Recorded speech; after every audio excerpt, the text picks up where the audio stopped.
The wind came first, not the kind that rattles a barn door or sends tumbleweeds skipping across a gravel road, but the kind that makes a man's bones go cold even in the heat of May. It was Thursday afternoon, May 13th, 1965, and every farmer in Garver County, Kansas, could feel it in their teeth. The sky had turned the color of old bruises, purple and green swirling together like spill paint, and the air itself seemed to be holding its breath. Frank Hollister stood in the doorway of his equipment shed, staring at that sky, and he knew. He'd lived 42 years in this valley, worked these fields since he was tall enough to reach the pedals on his daddy's farmel, and he'd never seen weather look quite like this. But what Frank didn't know yet was that in the next 3 hours, everything he thought he understood about his neighbors, about pride, about what it means to prepare for the worst, was going to get torn apart just as surely as what was coming from them all. And when the smoke cleared and the sun came back, there'd be only one farm left standing in the entire valley. His. The same farm every man at the co-op had been laughing about for the past 6 months. 6 months earlier, back in November of '64, Frank had done something that made him the talk of Garver County for all the wrong reasons. He'd taken out a loan, a big one, $5,000 from Midwest Agricultural Bank, and instead of using it to buy a new combine or upgrade his livestock operation like any sensible farmer would have done, he spent every penny of it on what folks called Hollister's Folly. He built what amounted to a fortress. Not around his house, mind you, but around his main barn, his equipment shed, his grain silo, and his livestock shelter. He poured a concrete foundation 3 feet deep around the entire perimeter of his farm buildings, then erected a reinforced structure that looked like something between a bunker and a warehouse. Heavy timber framing, double-thick walls, steel cable reinforcement running through every joint, and a roof design that his neighbors said looked like he was expecting an invasion from the Russians rather than just another Kansas winter. The ridicule started almost immediately. At Mercer's feed store on Main Street, where farmers gathered every Saturday morning to drink burnt coffee and swap lies, Frank became the punchline. Her Hollister's building himself a castle out there. Old Bill Drummond would say, slapping his knee. Guess he figures he's too good for a regular barn like the rest of us. Tom Ashford, who ran the biggest spread in the valley, 300 acres of prime wheat land, would shake his head and say, man's got more money than sense. $5,000 on some concrete bunker when his tractors held together with baling wire and a prayer. Even the younger farmers, guys like Danny Prescott and Carl Hewitt, would drive past Frank's place just to gawk at construction, then head to the diner and tell everyone how crazy Hollister had gone. He's got steel beams in that thing thick as railroad ties, Danny said one afternoon to anyone who'd listen. What's he protecting himself from? Tornadoes don't care how thick your walls are. They'll peel that roof off just like any other. But Frank didn't care what they said. He'd smile politely when someone made a joke at the co-op, nod when the bank manager asked if he was sure about this investment, and then he'd go right back to his property and keep building. Because Frank Hollister knew something the rest of them had either forgotten or never learned in the first place. His grandfather, Thomas Hollister, had homesteaded this land back in 1893, and in the family Bible that sat on Frank's kitchen table, there was a handwritten entry from April 1896 that Frank had read so many times he could recite it from memory. A great wind came through the valley today. His grandfather had written in careful script, the likes of which I prayed and never see again. It took every structure for miles, save for the Jennings place, which was built low and stout into the hillside. 9 men dead, countless animals lost, and half the valley families packed up and left within the month. If I live to old age, I will teach my sons this. The prairie does not forgive pride, and the man who builds light builds twice. Frank's father had told him those words when he was just a boy, after a bad storm had taken the roof off their chicken coop in 1938. Your granddaddy saw an F4 tornado, Frank. His father had said, using a term that wouldn't become official until Fujita scale was invented decades later, but the old-timers knew what it meant all the same. It carved a path through this valley that looked like the finger of God dragged across the earth. He rebuilt, but he rebuilt smart. Low, heavy, anchored. Frank's father had died in 1959, and the farm had passed to Frank, who'd been running it ever since with his wife, Clara, and their 2 boys, Michael and Tommy. And for years, Frank had run it conventionally, like everyone else. But in the summer of 1964, something changed. He'd been listening to the radio one evening in July, and a weather report came on about a tornado outbreak in Minnesota that had killed 11 people and destroyed an entire town. The meteorologist was talking about warning signs, about how tornadic weather was becoming more common in certain patterns, about how the Great Plains were essentially a superhighway for severe weather due to the collision of warm Gulf air and cold Canadian fronts. And something clicked in Frank's mind. He went to the library in Hutchinson the next week and spent hours reading about historical tornado patterns in Kansas. What he found chilled him. Every 30 to 40 years, on average, a major tornado would rip through Garver County. It had happened in 1896, his grandfather's year, then again in 1923, before Frank was born, but his father had told him about it. That meant they were due. Maybe not this year, maybe not next, but statistically, the odds were climbing. And when it came, Frank wanted to be ready. So he'd spent the fall and winter of '64 designing and building his reinforced compound. He'd consulted with a civil engineer from Wichita, a man named Donald Vickers, who'd worked on municipal buildings and understood load-bearing structures and wind resistance. Vickers had looked at Frank's land, assessed the terrain, and helped him design something that could theoretically withstand sustained winds up to 200 miles per hour. It wasn't perfect, Vickers had said. Nothing was guaranteed against a direct hit from a massive tornado, but it was as close to disaster-proof as a farm structure could get. The concrete foundation was poured deep to prevent uplift. The walls were double-stud construction with reinforced cores. The roof wasn't just nailed down. It was bolted through steel plates into the walls and cross-braced with cable. Every window had heavy storm shutters. The doors were industrial-grade steel. It looked absurd. Frank knew that. It looked like paranoia made manifest. But every time he hammered another bolt into place, he thought about his grandfather's words, and he kept going. By May of 1965, the structure was complete, and Frank had moved all his valuable equipment inside. His John Deere tractor, his plows, his hay baler, his tools, everything that represented the operational heart of his farm was now housed in what his neighbors called the bunker. His livestock, 20 head of cattle and a dozen pigs, were in the reinforced shelter he'd built adjacent to the main structure. His grain, what Louie had left from last year's harvest, was in a silo that he'd retrofitted with extra anchoring. And his family, Clara and the boys, they knew the drill. If bad weather came, they'd go into the reinforced section of the barn that Frank had essentially turned into a safe room, with supplies, a radio, and walls that could take a beating. Now, if you've ever lived through rural gossip, you know it could be more persistent than crabgrass and twice as irritating. Go ahead and drop a comment below if you've ever been a target of small-town talk, or if you've ever been the one doing the talking. I'd love to hear your stories about times when a community judged somebody too quick. And if you're new here and you're enjoying this story about life in the American heartland back when handshake deals meant something and a man's reputation was everything, hit that subscribe button, because we got dozens more tales from the farms and back roads of the 1960s and 70s coming your way. The morning of May 13th started normal enough. Frank was up at 5, same as always, and he went through his routine. Fed the cattle, checked the fences, listened to a weather report on his transistor radio while he ate breakfast. The forecaster mentioned a storm system moving through, possible severe weather in the afternoon, but that was common enough for May in Kansas. Claire was making pancakes for the boys before school, and the kitchen smelled like syrup and butter. Michael, who was 14, was complaining about a history test. Tommy, 12, was reading a comic book under the table where he thought his mother couldn't see. It was ordinary, beautifully, perfectly ordinary. But by 9 o'clock, when Frank went into town to pick up some feed from Mercer's, the mood had shifted. Every farmer in the valley had felt that change in the air. The temperature had dropped 10 degrees in an hour. The wind was picking up, not steady, but in gusts that seemed to come from nowhere. And the sky, Lord, the sky was starting to look wrong. Mercer himself, a grizzled old man who'd run that feed store since before Frank was born, was standing in the doorway when Frank pulled up his '58 Chevy pickup. "Feel that," Mercer said, not even bothering with a greeting. "Something's coming."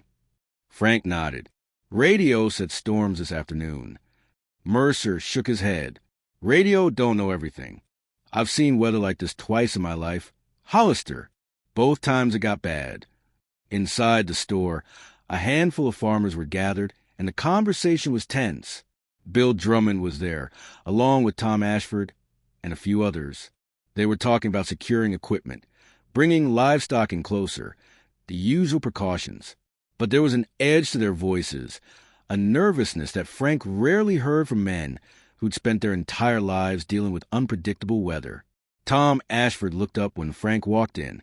"Well, if it isn't the architect himself," Tom said, and there was less humor in his voice than usual.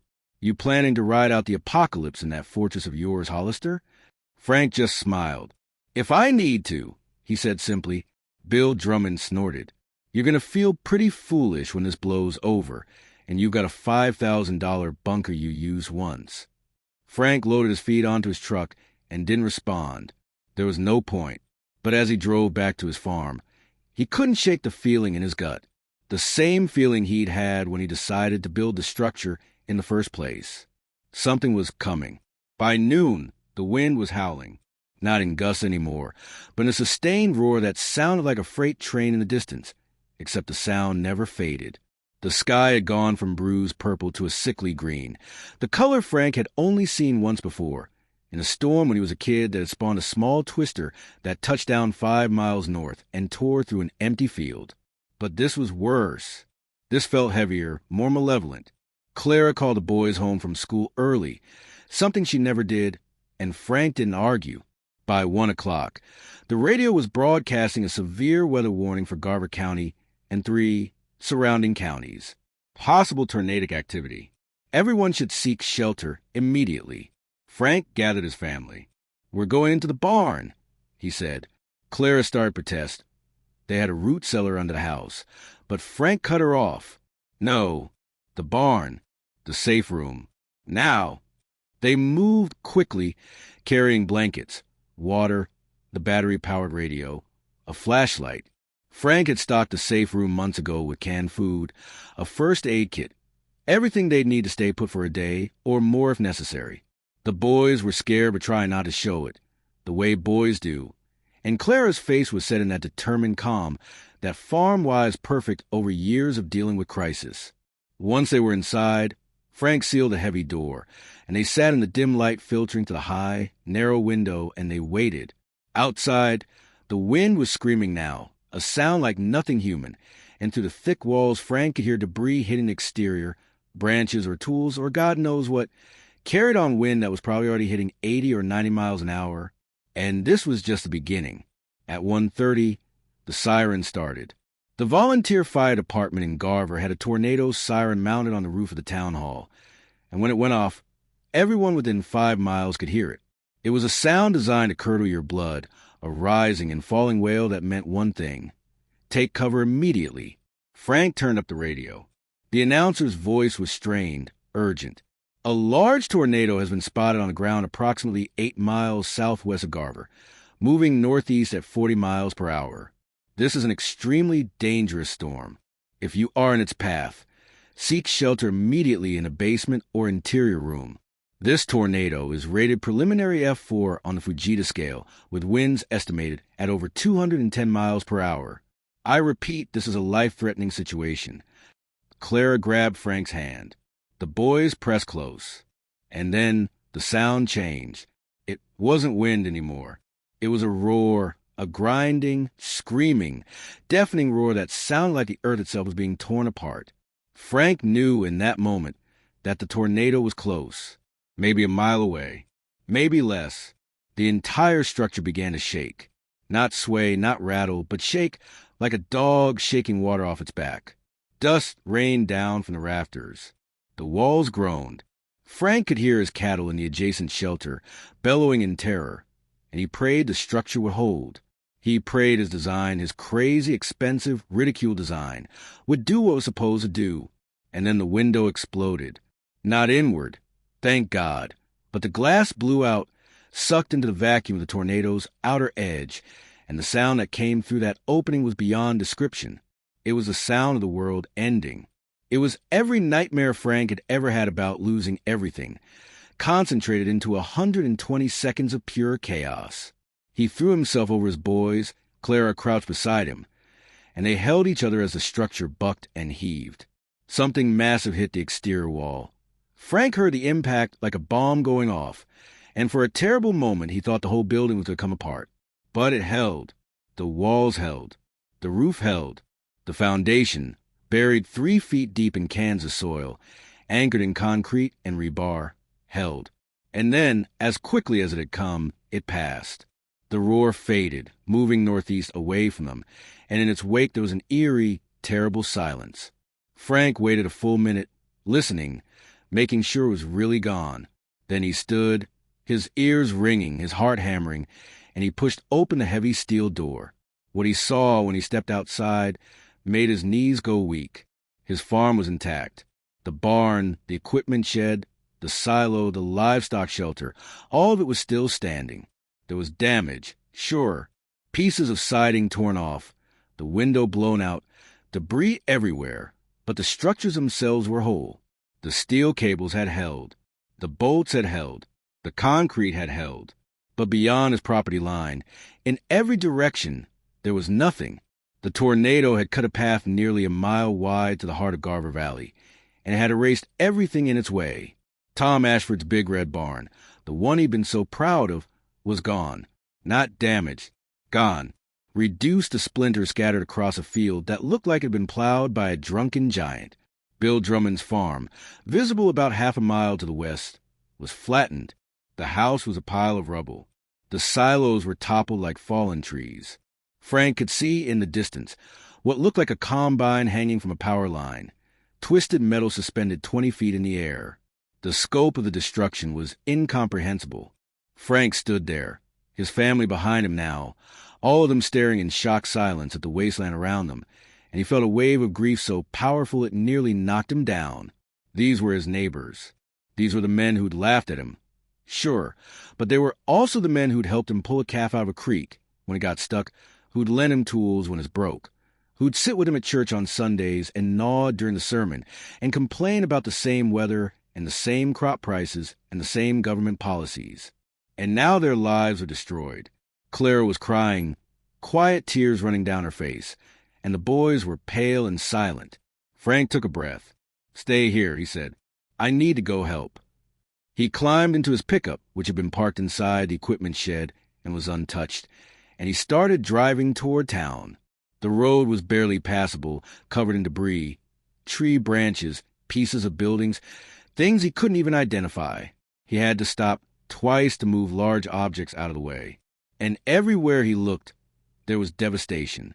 The volunteer fire department was already mobilizing when Frank reached the edge of town. Garver itself had been spared the direct path of the tornado. It had passed about 2 miles to the south, but the outlying farms had taken the full brunt. Fire Chief Harold Peterson was coordinating search and rescue efforts, and when he saw Frank, his eyes widened. "Hollister?" he said, almost disbelieving. "Your place?" Frank nodded. "Still standing. Everyone safe." There was a moment of stunned silence among the gathered men. Then Harold grabbed Frank's shoulder. "Thank God. We're going to need every able body. We got reports of at least 15 farms in the direct path. Some of these folks, we don't know if they made it to shelter in time." Frank spent the next 4 hours working alongside the fire department, the sheriff's deputies, and every farmer who could respond, searching through rubble, calling out names, trying to find survivors. It was grim work. They found Bill Drummond and his wife huddled in their root cellar, shaken but alive. Their farmhouse above them was completely gone, but the cellar had held. Tom Ashford's family had taken shelter in a storm cellar as well, and they'd survived, though Tom's barn, his equipment, and his entire wheat crop were destroyed. Others weren't so lucky. They found Danny Prescott's father, old Walter Prescott, dead in the wreckage of his machine shed, killed by a beam that collapsed on him. They found the Hewitt place burned to the ground. Apparently a gas line had ruptured and ignited in the aftermath, though the family had escaped.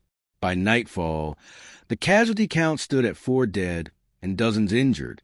The National Guard arrived the next morning, along with Red Cross disaster teams and reporters from Hutchinson and Wichita. The F4 tornado that had torn through Garver Valley on May 13, 1965, made national news.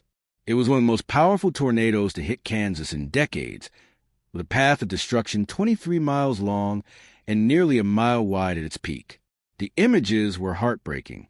Entire farms reduced to kindling, cattle scattered and dead across fields, farm equipment twisted into unrecognizable shapes. And in the middle of it all, standing almost defiantly intact, was Frank Hollister's property. The press called it the Miracle Farm. Reporters interviewed Frank, asking him how he'd known Prepare, asking him to explain his structure. Frank, uncomfortable with the attention, kept his answers simple. "I read about tornado history," he said. "I figured it was due, so I built accordingly." But in the weeks that followed, something shifted in Garver County. The men who'd mocked Frank, who'd called him paranoid and wasteful and foolish, started coming to him with questions. Tom Ashford was one of the first. He showed up at Frank's farm 3 days after the tornado, hat in hand, and asked if he could see the structure. Frank walked him through it, explained the foundation, the reinforcement, the design principles. Tom listened quietly, and when they were done, he looked Frank in the eye and said, "I owe you an apology." "We all do." Frank shook his head. "You don't owe me anything. Just rebuild smart." Over the next month, a dozen farmers came to Frank asking for advice. Some wanted him to consult on their rebuilds. Others asked if he could connect them with the engineer, Donald Vickers. The Federal Emergency Management Agency, which was just starting to get organized in those days, actually sent representatives to study Frank's structure as a potential model for tornado-resistant farm buildings. But here's where the story takes a turn that a lot of folks don't expect, and I want you to think about this as we get into it, because it says something about pride and community that's worth remembering. Not everyone was grateful. There was a segment of the valley, maybe a third of the affected farmers, who resented Frank, resented that his farm had survived when theirs hadn't, resented that he'd been proven right, resented that he now had a functioning operation while they were struggling to rebuild from scratch.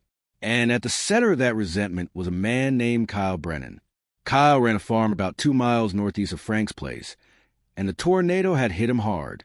His barn was destroyed, his house was damaged, and he'd lost 8 head of cattle. But Kyle had always been a proud man, the kind who never asked for help and never admitted when he was wrong. And in the weeks after the tornado, Kyle started spreading a different story. He started telling people that Frank had known the tornado was coming specifically and hadn't warned anyone, that Frank had some kind of inside information, maybe from that engineer or from government weather data, and had kept it to himself. It was ridiculous, of course, completely baseless, but grief and anger can make people believe ridiculous things, and Kyle found an audience. By late June, there was a divide in Garver County. Most people were focused on rebuilding and saw Frank as a resource, someone who prepared wisely and whose example could help them. But a vocal minority, led by Kyle Brennan, saw Frank as a selfish opportunist who'd let his neighbors suffer. It came to a head at a community meeting in early July, organized to discuss federal disaster relief and rebuilding plans. The meeting was held in the high school gymnasium, one of the few buildings in town large enough to hold everyone. Frank didn't want to go. Clara had urged him to stay home, but he felt obligated. These were his neighbors, his community. Kyle Brennan stood up during the public comment portion and pointed a finger at Frank. "You all want to treat this man like a hero," Kyle said, his voice shaking with emotion. "But where was he when the storm was coming? Did he drive into town and warn us? Did he call around to make sure people knew how bad it would be? No. He sat in his castle and saved himself." The room went silent. Frank felt every eye on him. He stood slowly. "Kyle," he said, keeping his voice steady, "I didn't know any more than anyone else. The warnings were on the radio. The sirens went off. I built my structures because I thought it was prudent, not because I had special knowledge." Kyle shook his head. "You spent $5,000 on a bunker, while the rest of us were trying to run actual farms. And now you sit here untouched, while we're all scraping by on insurance and Red Cross handouts. This is the moment where you've got to ask yourself, what would you have done if you prepared and been vindicated, but others saw it as betrayal? How would you respond? Drop a comment and let me know, because this kind of resentment, it tears communities apart if it's not handled right. Frank took a breath. Then he did something that surprised everyone, including himself. "Kyle," he said, "you're right about one thing. I do have a functioning farm, and you don't. So here's what I'm proposing. Anyone in this valley who needs equipment, who needs shelter for livestock, who needs storage for grain until they can rebuild, you're welcome to use mine. No charge. My barn, my equipment shed, it's all available. We'll figure out schedules, we'll work it out, but nobody here should struggle to get their operation running again when I've got resources I can share." The room was stunned into silence. Kyle looked like he'd been slapped. Tom Ashford stood up. "Frank, that's generous, but we can't ask that of you." Frank shook his head. "You're not asking. I'm offering. We're all in this together. That's how it's supposed to work." Over the next 6 months, Frank Hollister's farm became the operational hub for Garver Valley's recovery. Farmers stored their equipment in his sheds. They used his tools. They sheltered their livestock in his reinforced structures while they rebuilt their own. Frank's John Deere tractor, which usually only worked his own land, was running 14 hours a day helping plow and plant fields all over the valley. Clara organized meals for work crews. The boys helped haul supplies. It was exhausting. It put strain on their own operation, but it was also the right thing to do. And slowly, grudgingly, even Kyle Brennan softened. He never apologized directly. Pride wouldn't let him. But in September, Frank found a cord of firewood stacked neatly by his barn, and he knew who'd left it. By the spring of 1966, most of the valley had rebuilt. New barns were going up, and a lot of them incorporated lessons from Frank's design. Deeper foundations, reinforced walls, better anchoring. The Federal Emergency Management Agency had actually published a pamphlet on tornado-resistant farm structures, and Frank's design was featured prominently. The engineer, Donald Vickers, ended up consulting on farm projects all across Kansas and Nebraska over the next decade. But the real change was in the community itself. The resentment faded. The gossip stopped. People remembered what Frank had done in the aftermath of the disaster, not just for himself, but for everyone. And they remembered what he'd taught them. That preparation isn't paranoia, that listening to history matters, and that sometimes the person everyone's laughing at is the only one paying attention. Frank never talked much about it in later years. He and Clara raised their boys. Michael and Tommy both went to agricultural college and came back to run farms in the valley. The structures Frank built in 1964 are still standing today, over 50 years later, though the farm has changed hands a few times and been modernized in other ways. But those walls, that foundation, the bones of place, they're still there, a testament to one man's foresight and stubbornness. In 1978, another tornado, an F3, passed within 2 miles of property, and while it did damage the surrounding farms, Frank's structures, then owned by Michael Hollister, held firm. There's a plaque now at the Garver County Historical Museum commemorating the 1965 tornado and the recovery. It mentions the 4 people who died, the families displaced, the resilience of the community. And it mentions Frank Hollister's farm, not as a miracle, but as a model, a reminder that sometimes the thing people mock you for is the thing that saves you. And maybe, just maybe, it saves them too, if you're willing to share what you've built instead of holding it over them. Before we wrap up here, I want to hear from you. Do you think Frank handled the resentment the right way? Would you have opened up your resources to people who'd spent months making fun of you? And have you ever experienced a moment where you prepared for something everyone said would never happen, only to have it prove necessary? The comment section is yours. And if you made it this far into the story about a Kansas farmer in 1965 who built a fortress and watched the world blow away around him, do me a favor and hit that subscribe button. We got stories every week from the heartland, the back roads, the dusty counties where men shook hands on deals and whether it could make or break you, and where sometimes the quietest guy in a room was the smartest one there. Frank Hollister's story is just one of hundreds we're bringing you, and I think you'll find that these tales from 50, 60 years ago have something to teach us today. Thanks for watching, and I'll see you in the next one.